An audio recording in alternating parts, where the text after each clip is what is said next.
Hi, everyone. It's Nancy Reyes with For Your K9. And Joanne Stoicky with For Better For Worse. And I guess I'll introduce myself. I'm Liz with also For Your K9. Lisa is not feeling well today, so she is not able to join us. So we hope she feels a little bit better. Um, anyway, so today we're going to be talking about hiking with your dogs.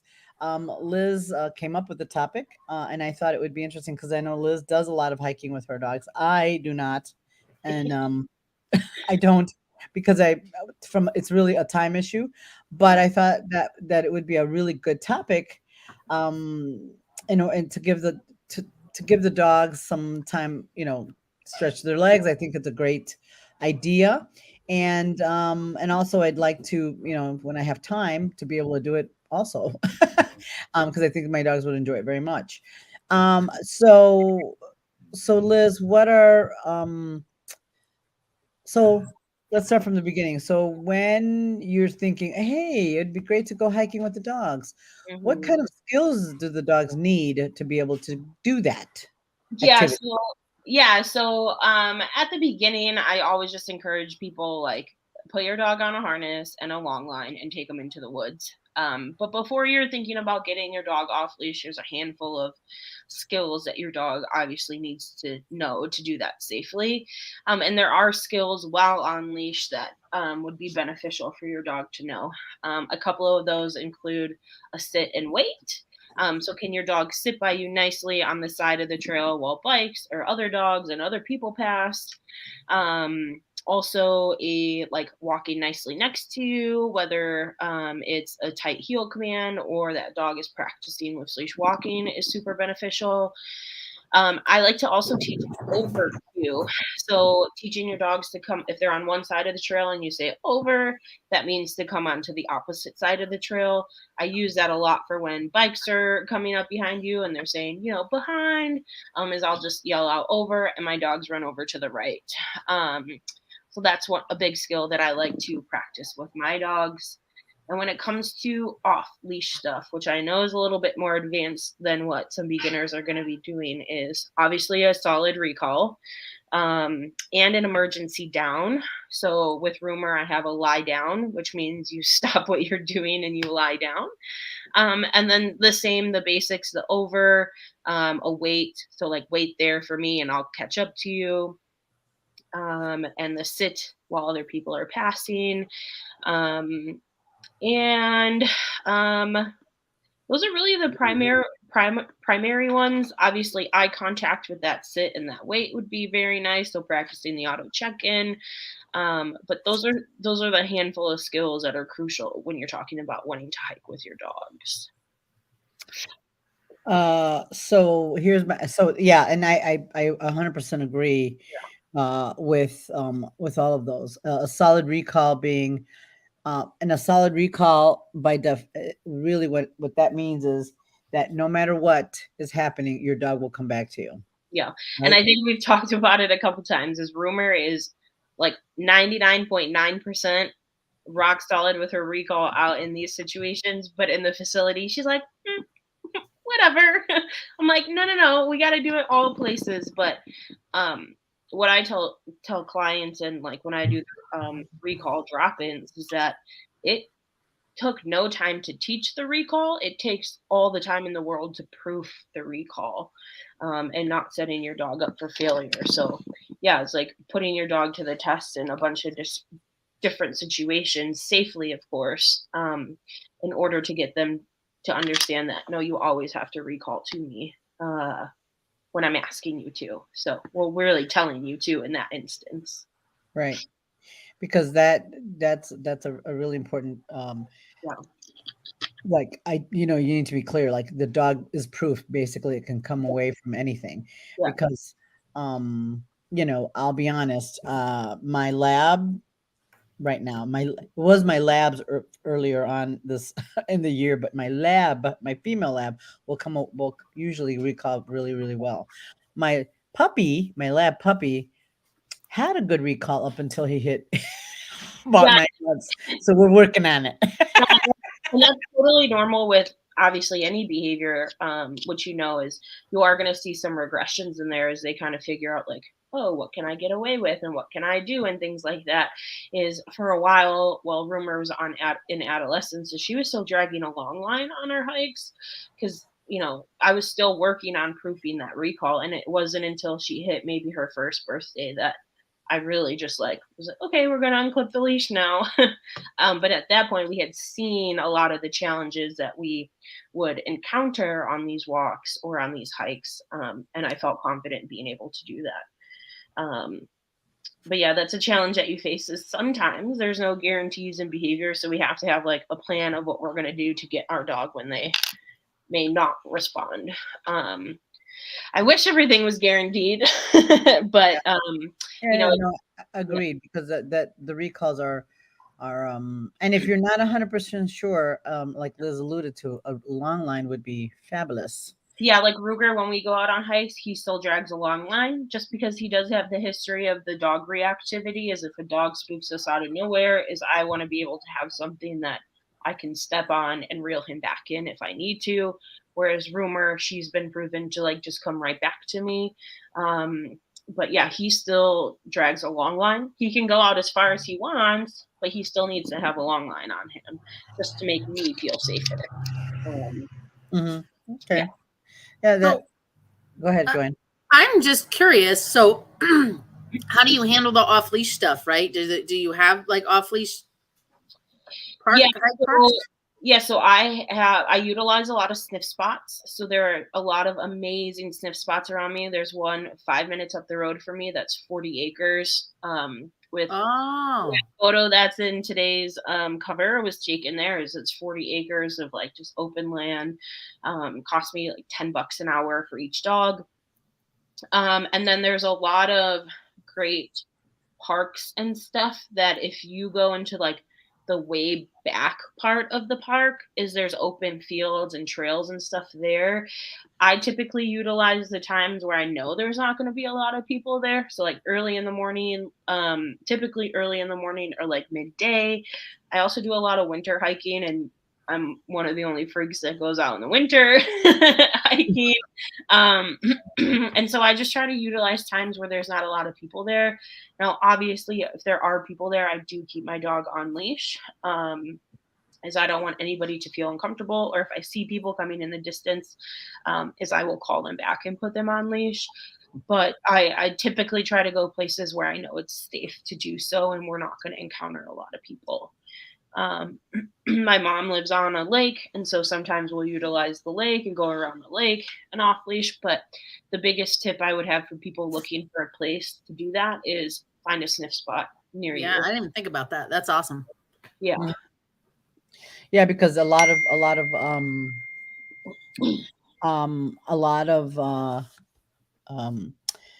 parks or whatever, they prohibit you from Yeah, and it's not like your park where there's like playgrounds and stuff. I never take my dogs off leash there. It's like way back far in the forest preserve and a hidden entrance that nobody ever goes into. And so, finding some places like that, or if you have friends who have, nice big properties, is utilizing those as well. But typically you can find a lot of great sniff spots. All right. And so let me ask you, what for preventative, because obviously you have to make sure your dog's on flea and tick, because I asked her this before, and I'm like, I'm asking you about ticks because I think they're gross, and it's like one of the things that prevents me from going hiking because ew, right? Yeah, and then she was like, well, I don't know how to ask this because like I don't want to say you gave your dog, Lyme disease by hiking with him, but to me, the benefits, the mental and behavioral benefits of hiking with my dogs outweigh the risk of flea and tick. However, my dogs I take every step necessary. Unfortunately, it still happens as my dogs have their Lyme disease vaccine. They have their Simparica Trio that they get every month.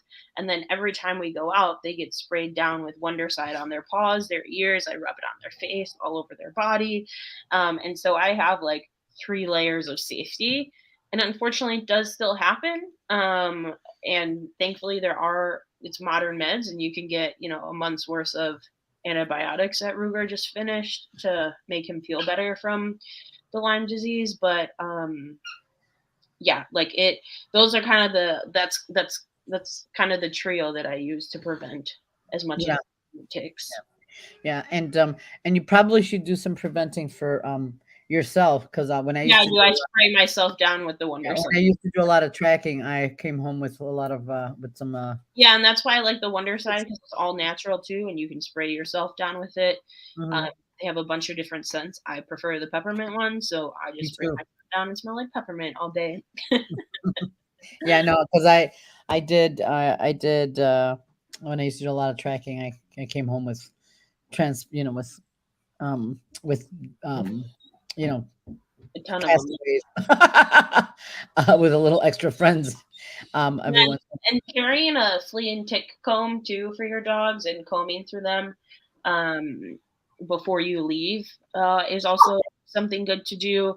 Um, with Rumor, I haven't had a lot of issues because her coat is so svelte that they don't tend to like burrow as much on her. Like if I see them, I can easily like flick them off and they're off.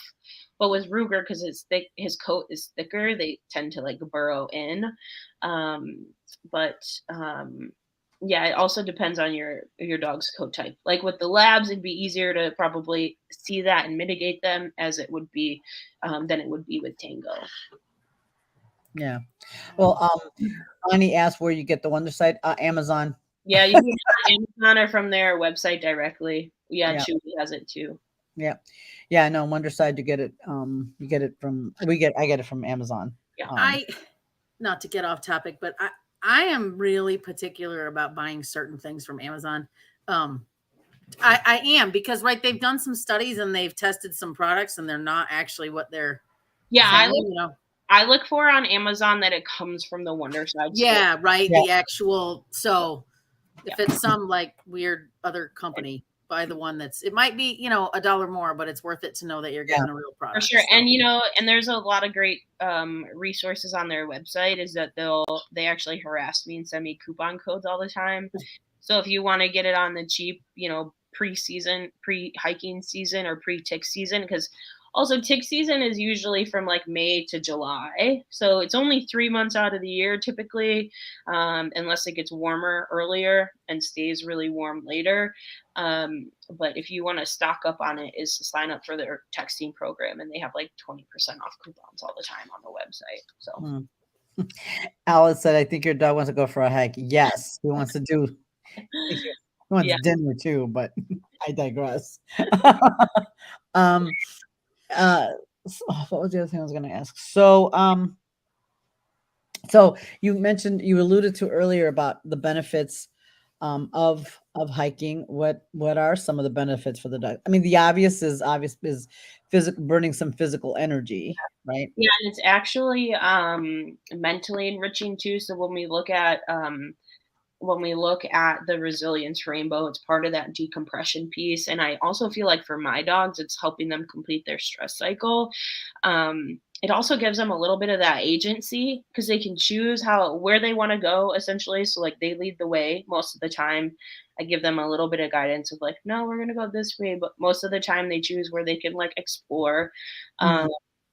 And they have that free range of motion, which is super, super important, especially for the dogs who are ouchy or who do have physical problems, is they can choose how they want to move their body and how fast they want to go or how slow they want to go, which is again important for Ruger because he does have that pre-existing back injury.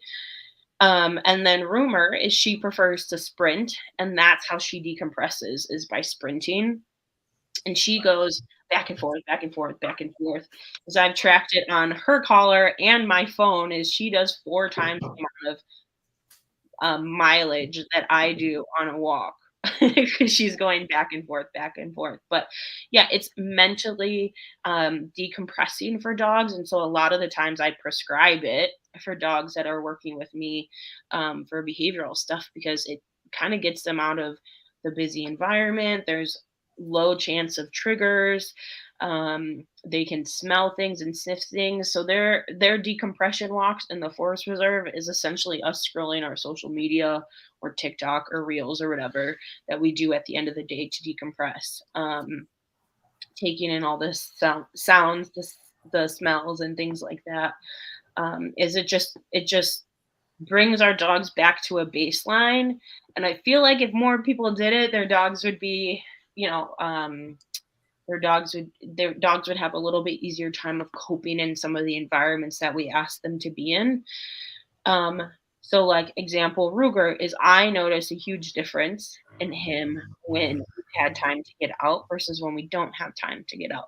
His reactivity or his frustration towards other dogs, I see it start to climb when we don't get out regularly versus when we do.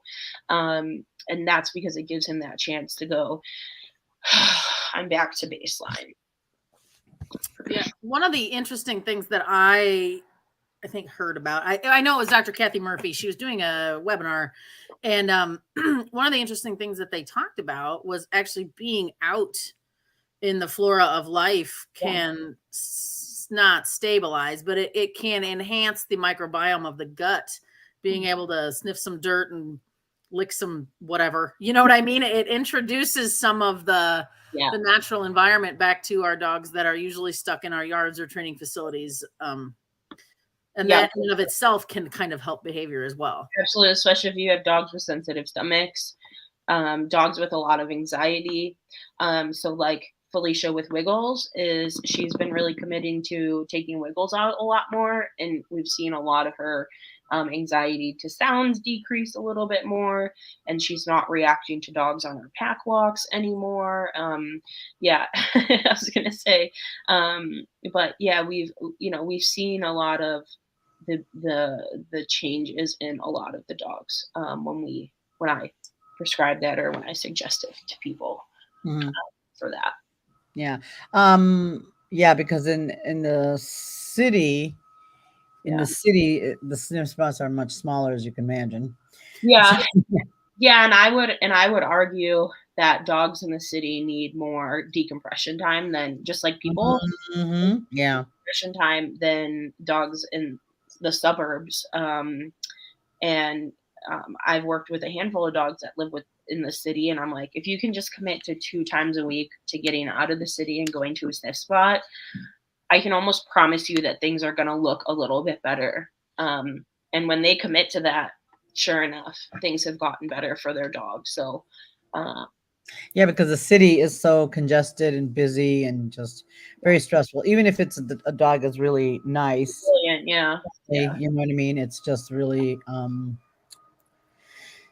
it's very challenging for the dogs. And if you have a reactive dog in the city, it's even more. Right? Yeah, and that's why getting them out to a place where there's going to be little to no triggers is crucial for them in completing that stress. The sniff spot, when you rent it, it's just you then, right? Correct. Yep. You can choose how many dogs you want and how long you want to be there. So the sniff spot by me, it's 5 minutes up the road. And I usually go for an hour with both the dogs. But yeah, when you rent it, it's just you. The host's dogs are supposed to be put up and away. And nobody else is allowed to book it at the same time as you book it. And what I really love about Sniff Spot is that they have a 30-minute buffer in between bookings as well. So there's again, little to zero chance that you're going to run into somebody else with their dogs. Yeah. And you can bring a friend if you want to. Absolutely. Yep. And if you want to bring 5 dogs to go to a Sniff Spot, you can book it for 5 dogs.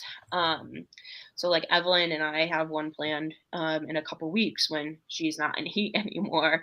And so we're going with the 3 dogs. So yeah. Nice.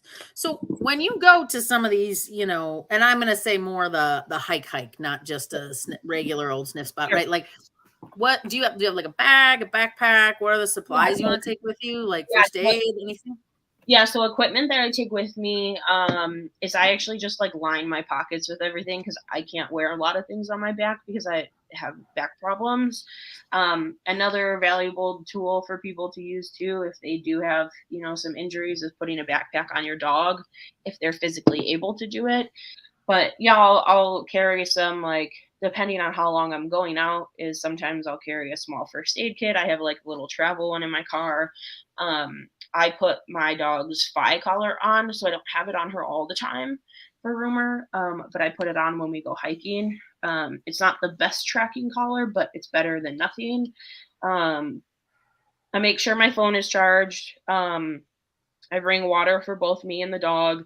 I bring her 6-foot leash. I carry her 6-foot leash, and then usually I'll walk her out on the 10-foot leash with her harness.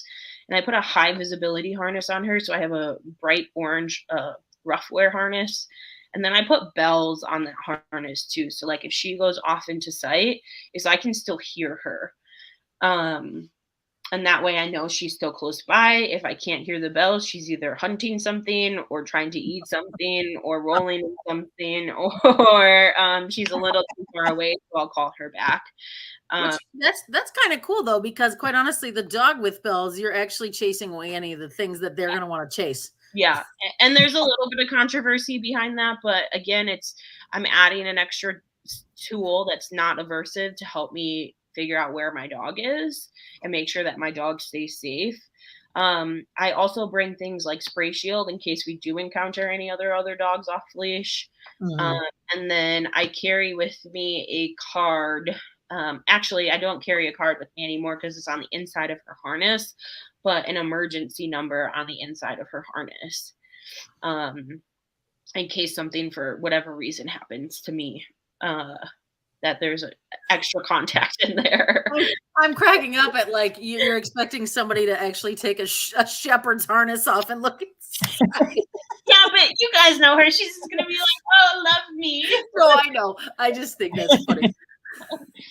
Yeah. But it's a great idea. Yeah, and it's also you don't think about that when you go hiking, that you have to make sure that you are, you have what you need, and that so you can keep yourself safe. Especially as like a single female, like going out into the woods sometimes can be a little intimidating, so just making sure I have like all of the things to keep me safe. You have a shepherd, you're fine. Yeah, I have a shepherd, 2 shepherds. Is if you can find somebody to hike with, I much prefer the buddy system. So a lot of the times I go out with Barb and LaSalle, who's Rumor's cousin, or I've done a lot of stuff with Evelyn, or we do those pack walks and things like that. So, pairing up and using the buddy system is always better. I'm not going to like super remote places as of yet, where like my phone service stops working, but again, you just never know. So I always bring the spray shield, and if you want to carry pepper spray, you can. But yeah, to your point, is not a lot of people are going to bother somebody with an almost all black shepherd,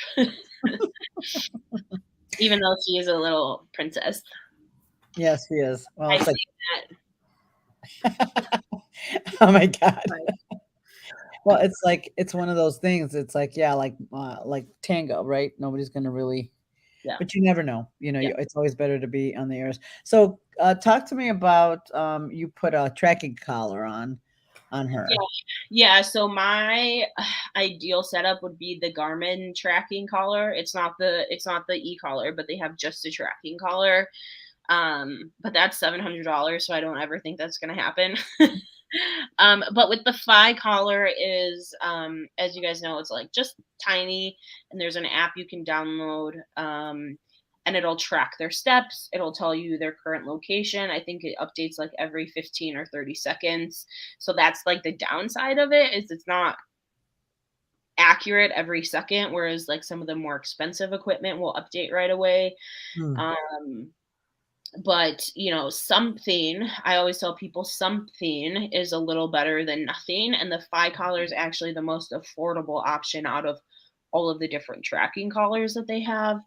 And so that's why I suggest it the most, is sometimes we are working with people who don't have a lot of extra funds. And so is I also I like to be a nerd and see how many steps she gets in a hike, and how far she walks in comparison to how much I walk on those hikes. So like I said, sometimes she gets like 4 times the amount of miles in that I do. She's back and forth so much.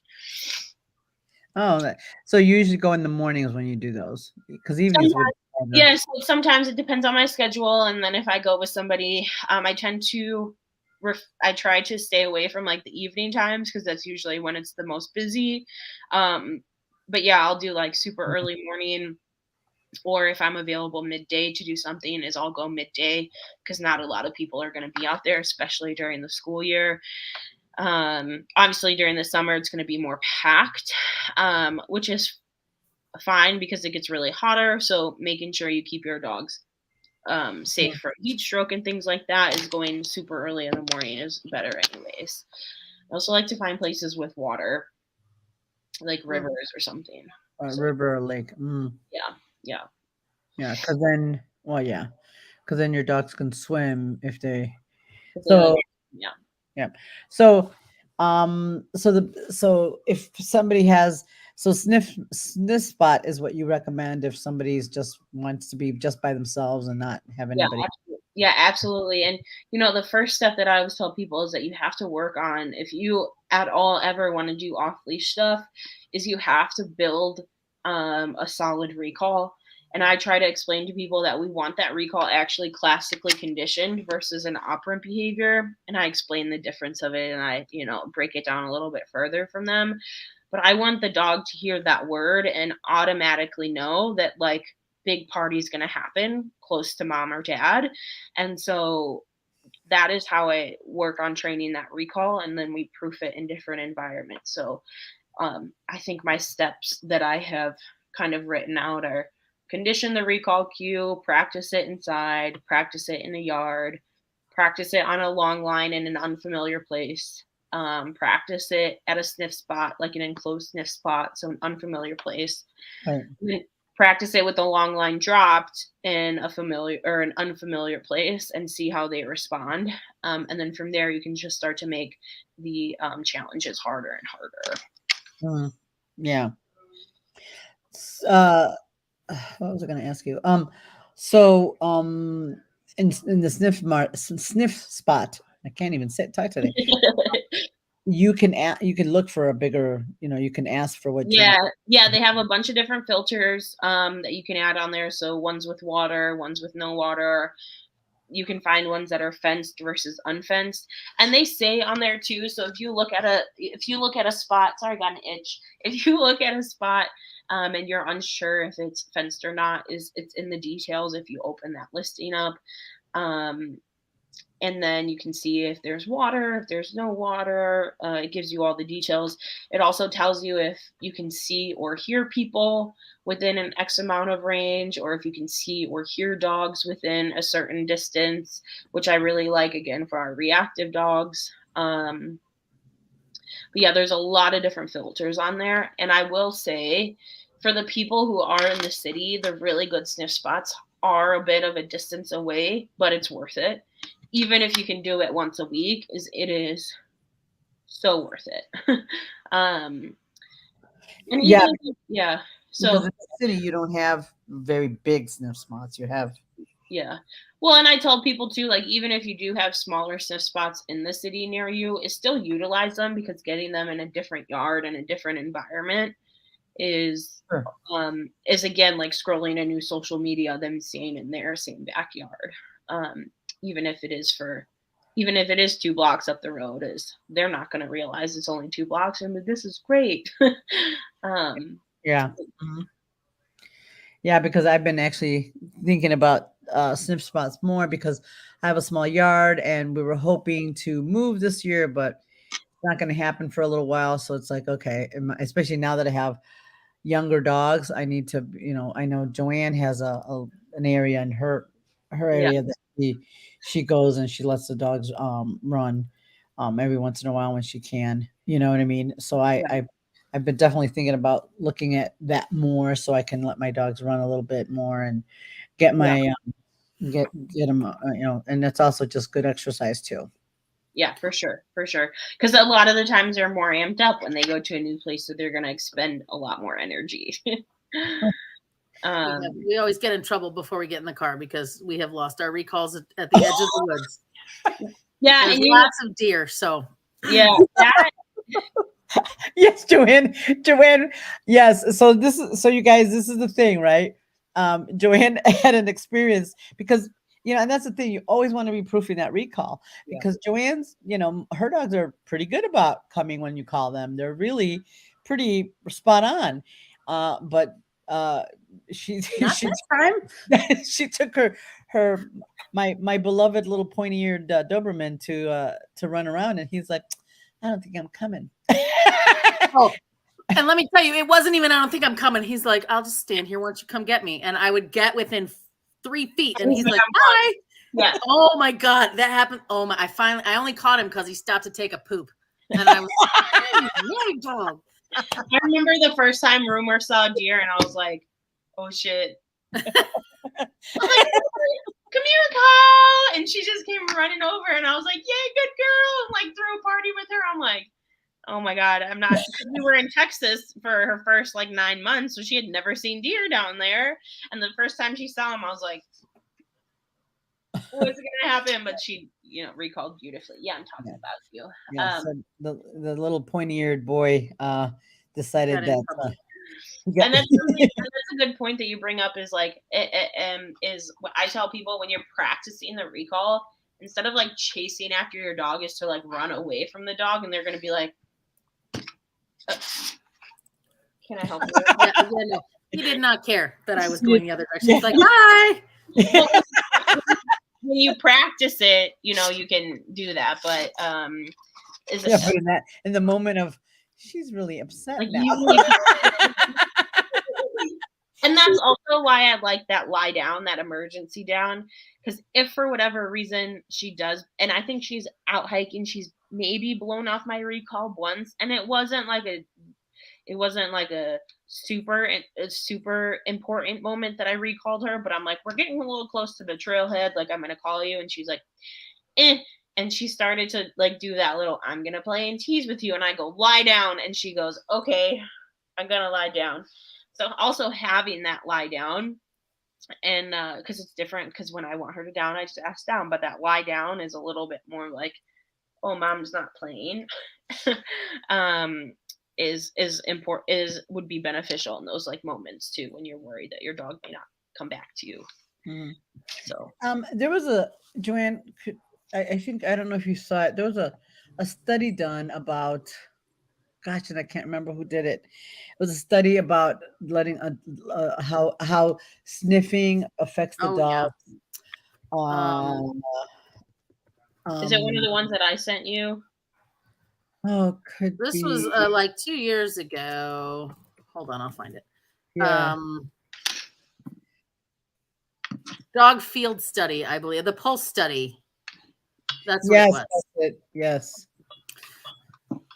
Yeah, 3 different times of they compared 3 different types of walks: 5 minutes on a short leash, 5 minutes on a long leash, or 5 minutes unleashed.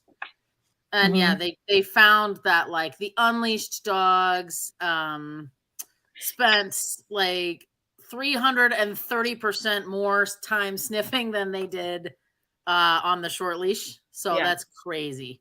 Yeah, and that's and that's a lot because of that that stigma that is around of my dog has to walk next to me the entire time on a walk, and they're not allowed to sniff, and they have to look at me. It's like, no, is we want our dogs sniffing. We want them to be able to take in, and while not dragging you down the road is important, but that still comes with that like that old school thought of my dog has to walk tightly in a heel every time we're outside on a walk. I think that's some of it too.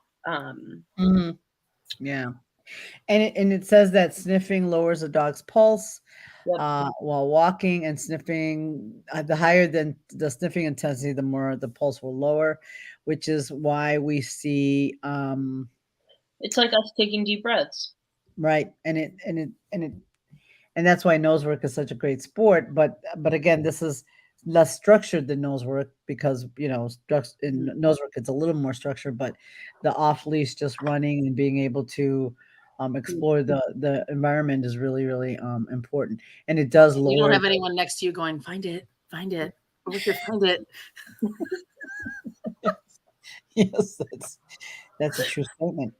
So yeah, I posted a link to the YouTube video that they did on it. So if you want to check that out, Yeah, it's super interesting. Yeah, because those are, I'll be honest, a lot of people think allowing the dog off leash is counterintuitive to training, but it really helps solidify the bond between you and because that's one of the things I recalls and kind of being able to have my dogs off leash and things like that is really important to me. If because in case ever anything breaks, not that I run around with them off leash, but Yeah. if the leash breaks or the collar breaks or whatever, I always worry. So I'm in the process now. My puppy, we're having to go back a few steps to work on it. Yeah. The beagle, I'm working on it a lot, and I understand that with her, I'm going to have to work it twice as hard as the last. However, I do notice with her, she's she's independent, but she's a lot less than my last beagle. Bailey was a lot harder. She's not been as hard. She's pretty good about at this stage where she's at. She's pretty good about coming. So Yeah, and I will say that I have seen a lot when you give your dog the opportunity to have more freedom, is that they're going to be more inclined to come back to you when they have the option to have that agency. I have seen that a lot more and more and more as I work through some of these like training plans with people. Is your dog is more inclined of when they get that chance to like expend that energy, go and sniff and explore, is they will likely recall back to you better than you. I mean, we've seen it with Rumors. She's likely to recall back to me better out and about in the real world versus like in the facility or Mhm. the backyard now. Well, and we have we have a lot of behavior clients, and Yeah. and in some cases, it's not a bad dog. It really is a dog that's under Under enriched. Yeah. under enriched and that need a little bit more. They need a little bit more activity or more more ability to run around and all that. And we had one student that came to class, and the dog was like really good and perfect. And I'm like, "What did you do?" And she had taken him to run around and do, and the dog was much better. Yeah, I had a private client yesterday who has this really cute little GSP, who unfortunately got loose from the boarding facility and got hit by a truck, so had to go through all that rehab and stuff. Oh. They're like, she was so much better beforehand, but because of their like, I don't want to say trauma, but I'm going to use trauma to explain it, is their trauma of her running away, even though she wasn't with them, is they're nervous to do that off leash stuff again. Yeah, understandably. Yeah. But all of the problems that they're facing now is because they took that away from her. And so I told them about the sniff spots and things like that. And they were like, yeah, we know that we've got to, get a little bit better about meeting her needs. I'm like, this is a GSP. Like she needs, she needs to be able to run. And they didn't have a yard, which made it worse. But yeah, it's like giving them giving them the resources like the sniff spots and things like that they could utilize. They're like, we're gonna do that right away. Yeah. Well, yeah, because and that's become a real thing, right? Because like for me, like I have a yard. It's small though, so my dogs don't get to run. I know in Joanne's yard, when they go to when we take them to Joanne's, they just love it because it's such a more ability, a bigger space for them to run and all that. Even though Mr. Tango doesn't like to come back as much over there, but a lot of wildlife in the ravine back there. So exactly. So.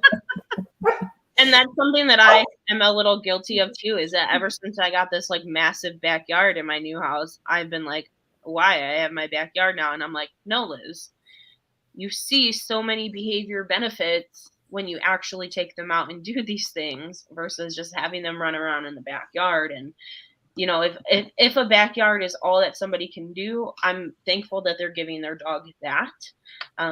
But if we can strive to really get our dog out even once a week to a place like a sniff spot or a forest preserve, I feel like a lot of people's dogs would be a lot more relaxed and their needs would be met a little bit more, and we'd see a little less of those behavior challenges popping up. Yeah, So yeah, definitely. yeah. Um, so the and yeah, tracking collar is a great idea because in case, Lord forbid, something happens, it's um. So Connie has a question. What steps should you take if you or your dog get injured while hiking? Oh, good question. Yeah, that is a really good question. And I guess it depends on where you're hiking. So I try to only hike in places where I'm going to have self service or I know I have self service because a lot of the times I do go by myself. So I will, I will call. Utilizing that buddy system also is super important. So if you get hurt or your dog gets hurt, there's help. Or somebody can, grab the dogs, take the dogs back to the car and go get help and something like that. Um, some other things that you can consider too are there's like these emergency carrying packs. Yeah, the 4-year canine CPR class, first aid class would be good to take Yep. too. That. Yep. But there's these carrying like backpacks that you can teach your dogs to be in. So if your dog gets injured, is you can put them in that and put them back on your back and get out of the forest preserve or wherever you're hiking. Not Can so we much. demo that with Tango and Nancy? I just want to see that. Obviously, it's not meant for the 100-pound dogs. One of the things that I find that's really helpful, and this I learned a long time ago, is you definitely when you're working on your recall, we always tend to be standing up all the time. It is really important that you teach your dog to come when you're sitting and when Laying you're down. lying down. Yeah. Yes. It's Yep. and even though most of the time when you're laying down, they're gonna be like, why are you on the floor? Because it's I'm only laughing at this because a couple of years ago, outside of my old condo in Naperville, it was like a sheet of ice, and it was like 5:30 in the morning, and I took a big slip on the ice, and I dropped the leash because I was walking Ruger. I dropped the leash, and he was just like, "Whatever," and I'm like, "I fell! Don't you even care?" goes, And I thought I was the only one outside, and this guy was across the street, and he started cracking up. I'm like, "It's 5:30 in the morning. Why are you out here? I can't believe you just saw that." But I'm like, "You don't even care that I fell." And that's part of the reason why he's wearing the long line when we go out, because like sometimes he's like, "No, I'm not gonna come back to you." But Rumor would be like, "What are we doing on the ground?" yeah. Well, yeah, because some dogs, that's what I mean. It's really important that when you are working on a recall, Yeah. doing a sitting recall or a lying down recall is really important. Again, my dogs, if I'm lying down, I couldn't get up because they're on me, but Yeah. but they would probably but it's something that we don't think about. And I think I remember I think that came into my kind of world when I got sick and I couldn't get I was lying on the couch for a few days and I wasn't able to, and trying to get my dog's attention to come here or whatever was very challenging, and I'm thinking, oh, I probably should work on this a little bit more because they're like, She can't grab us. Stay over here. yeah, exactly. Yeah, and like another thing to consider too while you're hiking with your dog with injury is actually making sure your dog is fairly fit or not overweight. Excuse me. Now, while walking is important for dogs to be able to lose weight, is distance can be very hard on them, and that increases the chance of injuries.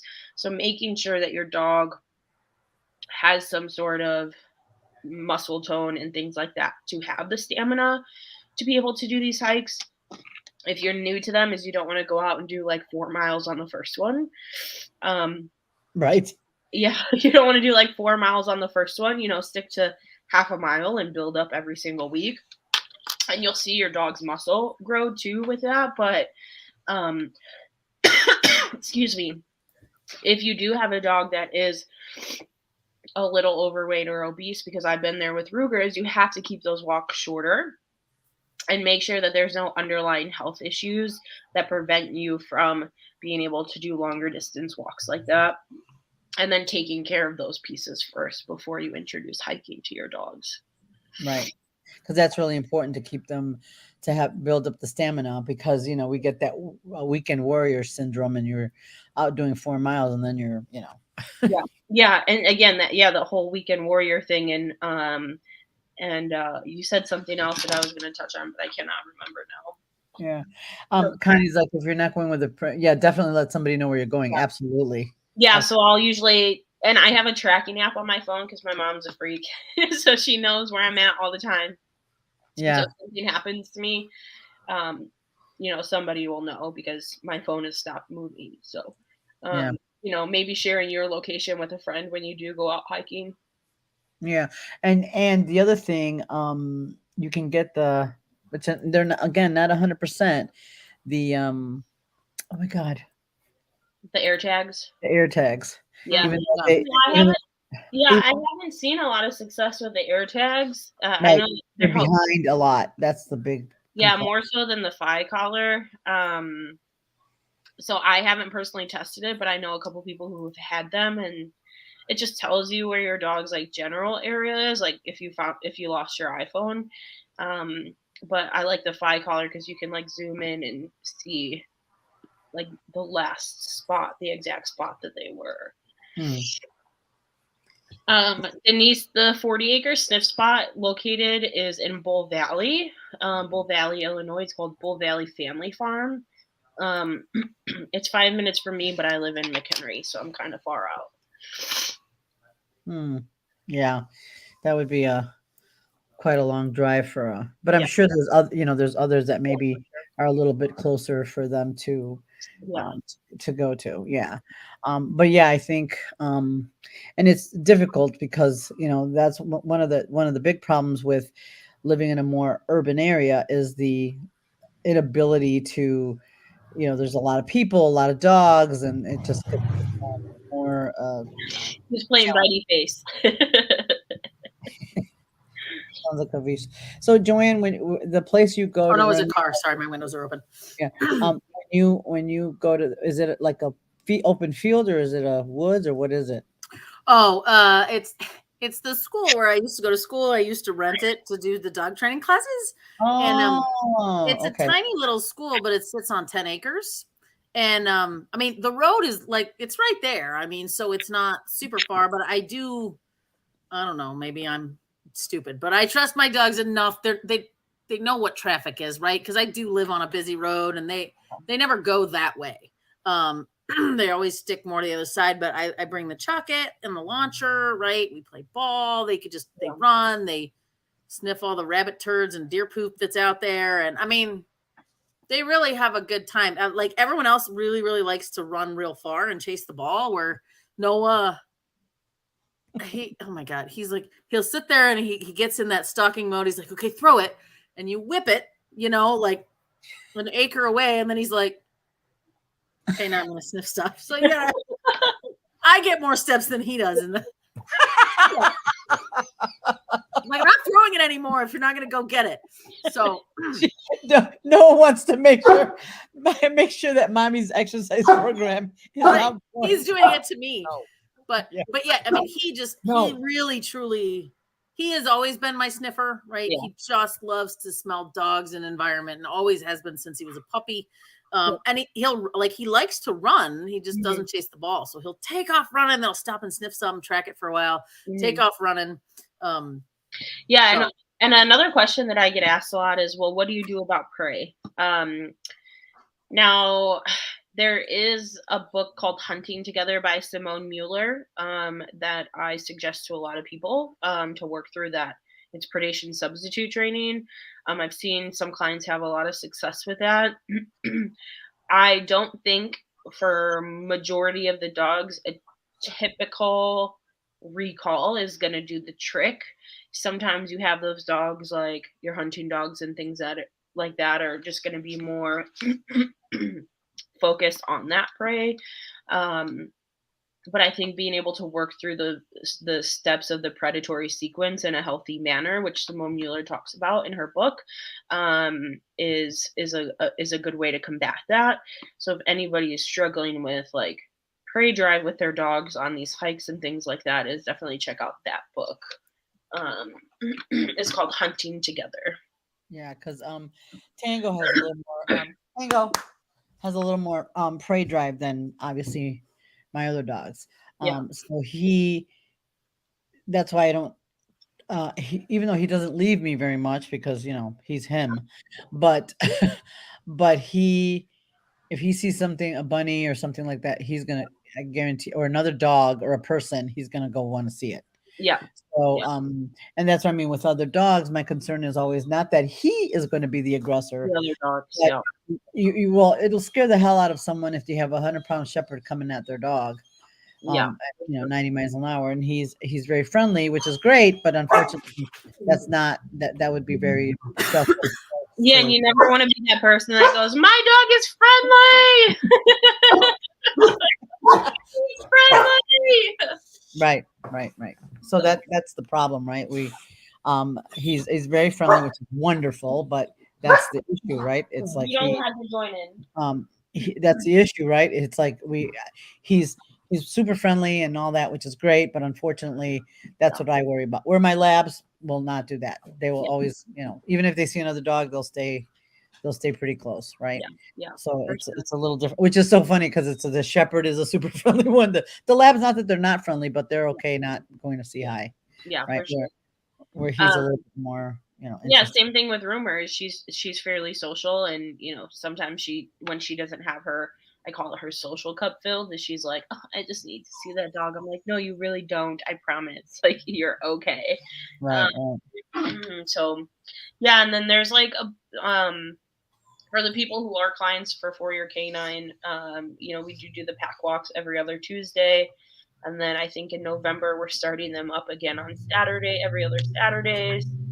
And then I teach that Rockstar Recall class every right. couple of Tuesdays. 'Cause I'll be honest. When Liz said, "Hey, we should do pack walks or whatever," I was like, "Oh, I don't know if we'd have, a big interest in that." But that has been very, very popular, and our students that have taken it, Yeah. just absolutely love it. So they find it very, helpful, and especially if their dogs can be reactive, Yep. when they have that positive interaction with other dogs walking along. So we've gotten a really great review on those, because those are, people really are enjoying them, and they Yeah. they fill up pretty quickly, so that's kind of nice. Yeah. I mean, minus the whole everybody going back to the transition back to school, but yeah, they filled up pretty nicely. Yeah. And Yeah, we work on those trail manners too, like the pulling off to the side and letting people pass and letting other dogs pass. And sometimes we'll work on a little bit of recall at the end of the walks. Mhm. And like Nancy said, it's really good for, they have to be approved first, the dogs who are reactive, but it's good for those dogs who are reactive, because they can get out around other dogs who don't really care about them. And then when you can create that association with the sniffing and the enrichment with the other dogs, it creates that calming effect, and that calming association around those dogs. Like Right. Rambo and Luigi, we've had out. Wiggles was one of those dogs at one point. So I even took Ruger on. So you can kind of see the benefit with those dogs of what it does for them. So Yeah, yeah. No, it's very we found that's been very, very well received, the pack walks, because it really helps the dogs be around other dogs in a very positive way, and have that, like you said, a common effect with those, being able to sniff and do other things. So that's yeah, been. and don't worry, guys, we're not doing 4 miles. I consider that some of these dogs don't go the full distances that I have with Rumor. So we stick to about a mile. And we find appropriate places if it's warmer out. I pick places that are pretty well shaded, too. But we try to pick new places every single time. So Yeah, yeah, to give them that enrichment of the new yeah, environment. So yeah. yeah, So yeah. Yeah, and it's always interesting when you have different energies and different dogs, so how they kind of work through that. yeah, like Rambo did amazingly well with Luna, Evelyn's dog Luna, Mm. with because I try to switch up to the way the order that people are walking, so that way one dog isn't, always at the beginning, and they learn to walk behind other dogs and things like that. And Rambo did really well in close proximity to Luna. Not so much with Rumor because she's a little bit more bouncy and excitable. But also like Luigi did really good in close proximity with Rumor. So we try to find kind of those pairs that we can get a little bit closer to each other as well. And some dogs are walking like side by side too on some of these walks if they're appropriate. So getting those skills as well as walking in close proximity without interacting with each other. Yeah.